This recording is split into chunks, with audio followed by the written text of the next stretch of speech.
Joins us live in studio. Reagan, what can you tell us? UMass Amherst students and members of the community gathered for the 76th anniversary of Nakba Day, the day thousands of Palestinian people were displaced from their homes back in 1948.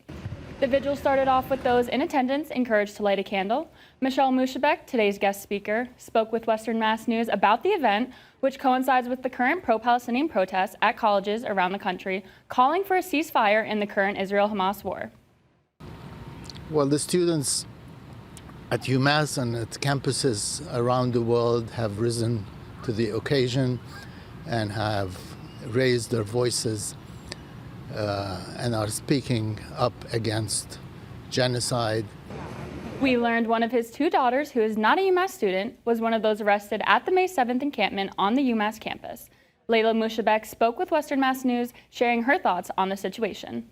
I utterly reject the framing that these protests were anything but peaceful, I reject that they were violent or dangerous. I have been here with my toddlers and my kids, and I have not seen anything that could be characterized like that until riot police were brought onto this campus.